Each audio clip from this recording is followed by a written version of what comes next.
बिस्मिल्लाहिर्रहमानिर्रहीम। आज का जो हमारा टॉपिक है ये है आइडेंटिफायर्स एंड इट्स टाइप्स।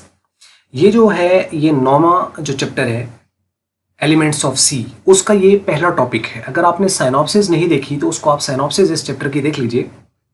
उससे आपको ओवरऑल इस चैप्टर के बारे में कि जो एलिमेंट ऑफ सी है चैप्टर नंबर 9, उसके बारे में काफ़ी आइडिया हो जाएगा कि इस पूरे चैप्टर के अंदर हम क्या करने जा रहे हैं।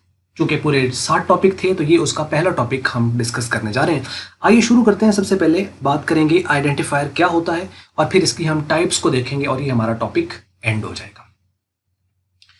अब इसमें पहली चीज है आइडेंटिफायर। अब इसको जरा सोचें, वर्ड को आइडेंटिफायर, आइडेंटिटी, शनाख्त। जैसे आपकी शनाख्त, मेरी शनाख्त किस चीज से होती है? हमारे नाम से। जब किसी ने हमें कॉल करना है तो उसने हमें हमारे नाम से पुकारना है। वो अलग बात है कि हमारे नाम से कोई और बंदा भी हो सकता है, लेकिन ये हमारी एक शनाख्त की एक चीज है जिससे हम अपनी पहचान करवाते हैं, अपना आप इंट्रोड्यूस करवाते हैं। इसी तरीके से जो सी लैंग्वेज है उसके अंदर भी उसकी जो हम यूज कर रहे हैं उसके अंदर उसके एलिमेंट्स वगैरह, तो हर एलिमेंट का कोई ना कोई नाम होना चाहिए जिससे हम उसको पहचान करते हैं, उसको कॉल करते हैं। अब कुछ नाम ऐसे होते हैं जो यूनिक होते हैं, जैसे हमारा शनाख्ती कार्ड, उसके ऊपर जो नंबर है वो एक यूनिक आइडेंटिटी है हमारी, लेकिन जो नाम है वो यूनिक नहीं है, वो किसी और का भी हो सकता है। इसी तरीके से यहां पर भी दो ही कैटेगरीज बनेगी आइडेंटिफायर्स की। सी लैंग्वेज के अंदर जिसका एलिमेंट होते हैं, हर एलिमेंट का कोई ना कोई एक नाम है जिसको हम आइडेंटिफायर कहते हैं। अब ये आइडेंटिफायर जो है ये दो में से कोई एक होगा, या तो वो स्टैंडर्ड आइडेंटिफायर होगा या वो यूजर डिफाइंड आइडेंटिफायर होगा। अब इनमें क्या फर्क है इसको हम देखते हैं, लेकिन सबसे पहले इनके कुछ पॉइंट्स हैं आइडेंटिफायर के हवाले से, वो देख लेते हैं। सबसे पहले इसकी डेफिनेशन है जो कह रहा है कि आइडेंटिफायर इज अ नेम, ये एक नाम है, यूज जिसको इस्तेमाल किया जाता है to represent a constant, variable, function etcetera. ये चंद देखें, बाकी और भी इसके जो भी एलिमेंट है, हर एलिमेंट का एक नाम है, उसको हम क्या कहेंगे? आइडेंटिफायर कहेंगे। यानी किसी कांस्टेंट का नाम है तो वो भी आइडेंटिफायर, किसी वेरिएबल का नाम है वो आइडेंटिफायर है, फंक्शन का नाम है वो आइडेंटिफायर है। अब जो आपके पास फंक्शन यूज हुआ है वो चाहे यूजर डिफाइंड फंक्शन है तो चाहे वो आपके पास बिल्ट इन फंक्शन है, वो क्या कहलाएगा? आइडेंटिफायर कहलाएगा। तो identifier is the name that is used to represent the constant, function, variable etcetera. ये तो होगी डेफिनेशन।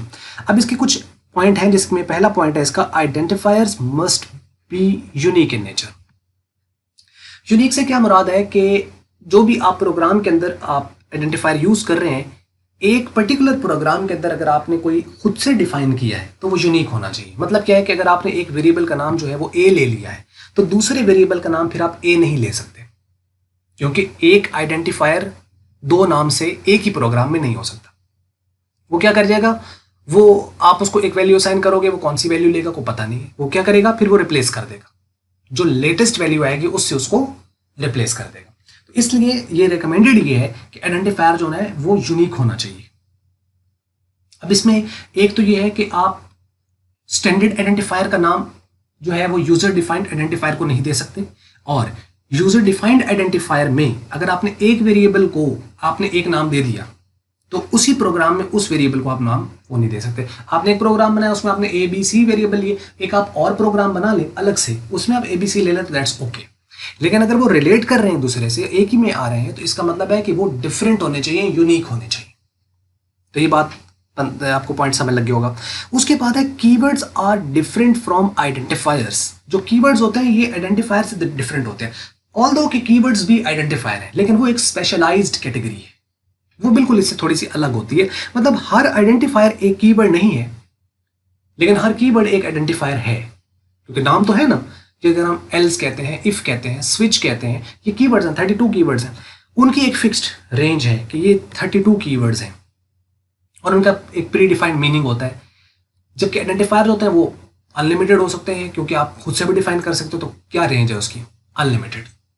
लेकिन मीन्स के हम ये कहेंगे कि जो कीवर्ड्स हैं वो आइडेंटिफायर तो है, लेकिन एक स्पेशलाइज्ड आइडेंटिफायर है, स्पेशलाइज्ड कैटेगरी है, लेकिन हर आइडेंटिफायर कीवर्ड नहीं होता। तो keywords are different from the identifiers, therefore keywords can not be used as identifier. अब इसका मतलब क्या है? यहाँ आइडेंटिफायर जो वो कह रहे हैं ना कि can not be used as identifier, का मतलब है एज अ वेरिएबल। आप उसको एज अ वेरिएबल के तौर पर इस्तेमाल नहीं कर सकते। एज आइडेंटिफायर के तौर पर, जो यूजर डिफाइंड आइडेंटिफायर है उसके तौर पर आप उसको इस्तेमाल नहीं कर सकते।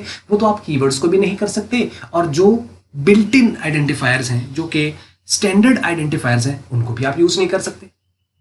तो मीन्स कि अगर कोई कीवर्ड है, जैसे आपकी एक कीवर्ड है जिसको हम कहते हैं फॉर, या हम एक कीवर्ड है उसका डू एक कीवर्ड है, तो अब उस डू को, DO इसको हम एज अ वेरिएबल नेम नहीं यूज कर सकते। मतलब हम कहें डू इज इक्वल टू 5 और स्विच इज इक्वल टू 10 और 4 is equal to do plus switch, तो ये गलत है। मीन्स के वेरिएबल के नाम के तौर पर इनको इस्तेमाल नहीं किया जा सकता। तो जो वो कह रहे हैं ना कि can not be used as identifier, इसका मतलब है कि can not be used as user defined identifiers. हम अपने तौर पर प्रोग्राम में जो as a name of the variable हम जो यूज करते हैं, वो हम कीवर्ड्स को नहीं कर सकते। तो keywords are different from the identifier, के अलग होते हैं। अब उनमें कुछ सिमिलरिटीज भी हैं और कुछ डिफरेंस भी है, वो भी हम आगे देखते हैं।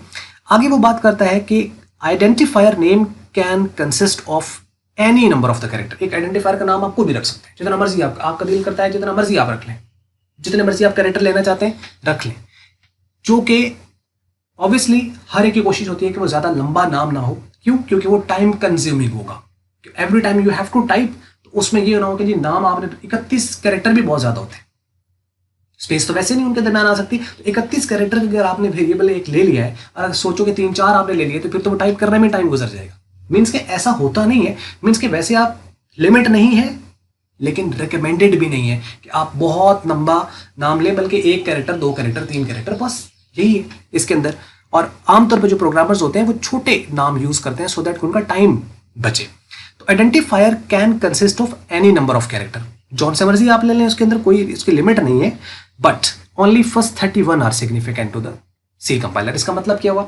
सिग्निफिकेंट पहले 31 होंगे, उसके बाद 32, 33, 34 अगर आगे हैं तो वो इग्नोर हो जाएंगे। इसका मतलब है कि एरर नहीं आता, लेकिन आप लिख सकते हो। गलत मतलब वो एरर नहीं देगा कि आपने 35 कैरेक्टर का अगर आपने एक नाम ले लिए तो उससे कोई फर्क नहीं पड़ेगा। प्रोग्राम में कोई एरर नहीं आएगा कि आपने 35 ले लेनी है, आप उसको कम करो।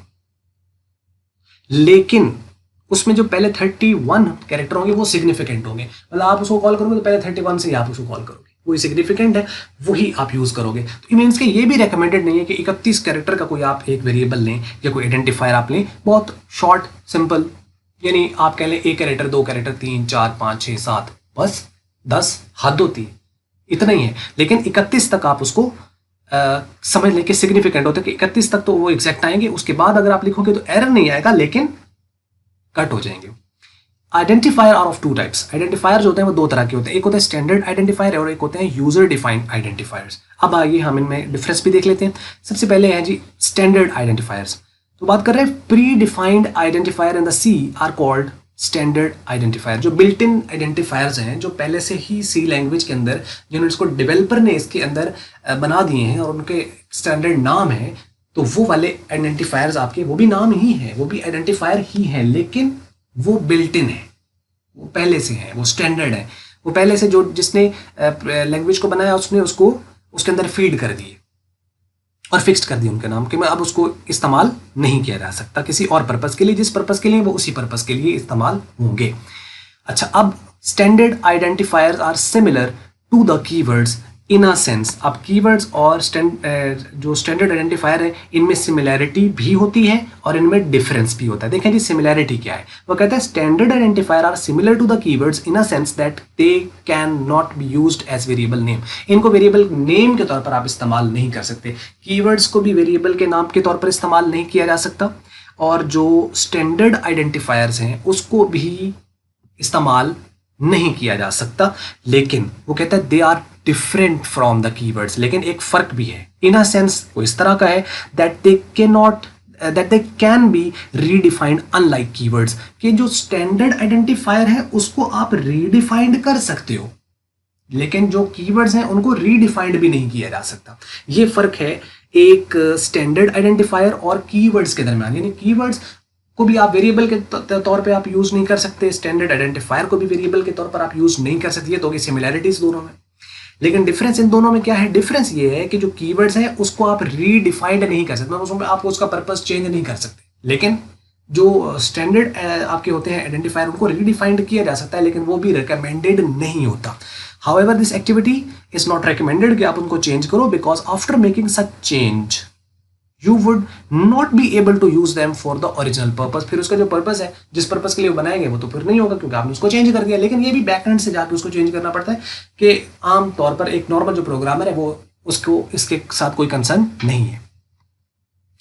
अच्छा, अब उसकी बात है all standard library functions in the C language are the example of the standard identifier. जितने भी आपके पास स्टैंडर्ड लाइब्रेरी फंक्शंस के अंदर जो फंक्शंस मौजूद हैं वो सारे के सारे स्टैंडर्ड आइडेंटिफायर्स कहलाते हैं। जैसे फॉर एग्जांपल बहुत कॉमनली आप जानते हैं प्रिंट एफ फंक्शन हो गया, स्कैन एफ फंक्शन हो गया, ये आइडेंटिफायर्स हैं। लेकिन कौन से आइडेंटिफायर्स हैं? ये स्टैंडर्ड आइडेंटिफायर्स हैं। तो क्या ये कीवर्ड्स हैं? नहीं, कीवर्ड्स नहीं है ये कीवर्ड्स नहीं है, लेकिन स्टैंडर्ड आइडेंटिफायर हैं। तो हर तरह का स्टैंडर्ड आइडेंटिफायर जो है वो कीवर्ड नहीं है। तो ये तो हो गया यहां तक। उसके बाद है यूजर डिफाइंड आइडेंटिफायर्स। अब यूजर डिफाइंड आइडेंटिफायर्स में कुछ है कि जो यूजर खुद से डिफाइन करता है, जो कस्टम होते हैं, जिसको आप कस्टमाइज कर सकते हो अपनी तरह से। आप कोई भी नाम रखना चाहो, ऑब्वियसली प्रोग्राम बनाना तो उसके अंदर आपको वेरिएबल्स की जरूरत पड़ेगी, आप यूज करोगे आइडेंटिफायर कोई वगैरह। कोई फंक्शन है तो फंक्शन भी आप यूजर डिफाइंड फंक्शंस भी आप ले सकते हो, जो कि हम 13वें चैप्टर में इंशाल्लाह हम करेंगे। तो identifiers defined and used by the user in a C program are called user defined identifier. यानी जो सी प्रोग्राम में जो यूजर खुद से डिफाइन करते हैं उनको यूजर डिफाइंड कहा जाता है।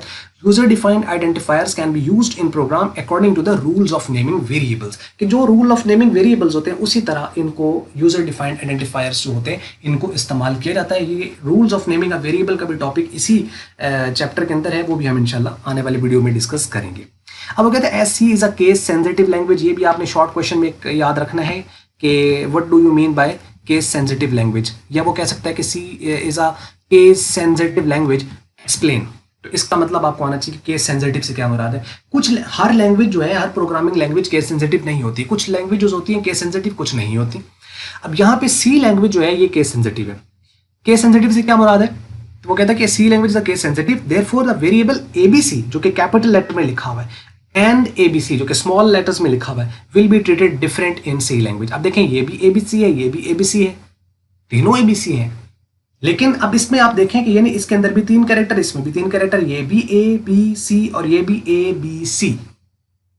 फर्क तो नहीं होना चाहिए, लेकिन सी लैंग्वेज कहती है कि नहीं फर्क, ये और है और ये और है। क्यों? क्योंकि केस सेंसिटिव है, क्योंकि ये अपर केस है और ये लोअर केस है। तो अपर केस के अगर आपने कोई आइडेंटिफायर ले लिया है तो उसको आप लोअर से कॉल करेंगे तो एरर आएगा।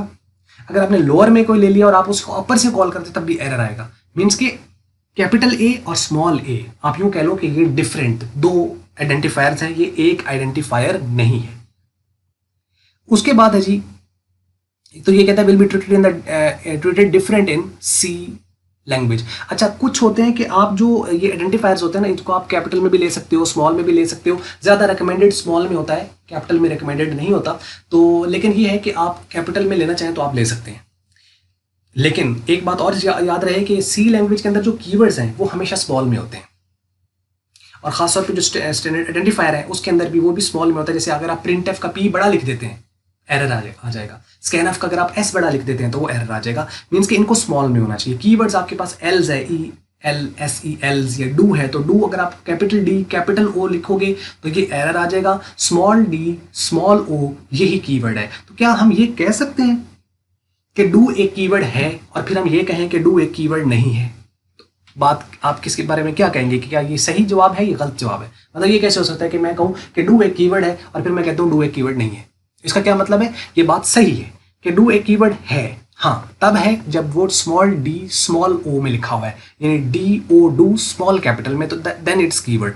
लेकिन अगर मैं उसको कैपिटल डी कैपिटल ओ में लिखता हूं तो then it is not a keyword. हाँ, ये रिकमेंडेड नहीं है लेकिन है, आप इसको तो एक बात यहां से फिर क्या सामने आई कि अगर आप कैपिटल डी कैपिटल ओ को आप वेरिएबल के नाम के तौर पर यूज करो जो कि डू है, तो क्या इसको कर सकते हैं? तो हाँ, इसको वेरिएबल के नाम के तौर पर इस्तेमाल किया जा सकता है, कोई एरर नहीं आएगा। क्योंकि सी लैंग्वेज तो ये जानती है ना कि जो स्मॉल में डी ओ डू है वो कीवर्ड है, तो इसका अंदर कैपिटल डी ओ डू जो है वो कहेगी कि ये तो कीवर्ड है ही नहीं क्योंकि केस सेंसिटिव है, तो वो उसको डिफरेंट ट्रीट करेगी। तो इसका मतलब ये हुआ कि आपके पास डू कीवर्ड है और डू कीवर्ड नहीं है। ये बात बिल्कुल ठीक है। इसका मतलब क्या है कि स्मॉल में लिखे जाते हैं कीवर्ड्स, अपर लेटर में लिखे जाएंगे तो वो कीवर्ड कंसिडर नहीं होंगे। यही काम स्विच का है। यही फॉर का है कि FOR फॉर स्मॉल में लिखा जाए तो कीवर्ड है, लेकिन अगर FOR फॉर कैपिटल में लिखा जाए तो वो कीवर्ड नहीं है। इफ जो है वो कैपिटल में लिखा जाए तो वो कीवर्ड नहीं है, और अगर वो स्मॉल में लिखा जाए इफ तो वो कीवर्ड है। अब ये यकीनन मैं बात पता नहीं अब समझा पाया हूं या नहीं, लेकिन आप इसको प्रैक्टिकली जरा आप उसको करके देख सकते हैं। तो ये बात समझ लगी कि केस सेंसिटिव लैंग्वेज है का मतलब अपर केस में लिखा गया और लोअर केस में लिखा गया जरा अलग होते हैं। और लास्ट पे है identifiers are different from the keywords in such a way that the keywords are always written in the lower case where an identifier can be written in the upper case also। ये बात वही लिखी हुई है कि keywords होते हैं वो हमेशा always written in the lower case where identifier can be written in the upper case also। identifier आप upper case में भी लिख सकते हो, lower में भी लिख सकते हो, जो कि user defined होते हैं, और जो keywords होते हैं वो small में लिखे जाते हैं। ये थी वीडियो, और उम्मीद करते हैं आपको ये समझ लगी होगी। फिर भी कोई क्वेश्चन है तो आप कमेंट्स में आप लिख सकते हैं। तो बस ये, अगर आपको मल्टीपीडिया की वीडियो अच्छी लगी तो उसको आप लाइक कर लें, शेयर कर लें दूसरों के साथ। अगर आपको अच्छी नहीं लगी तो फिर आप इसको कर दें डिसलाइक। और वीडियो देखने का बहुत शुक्रिया।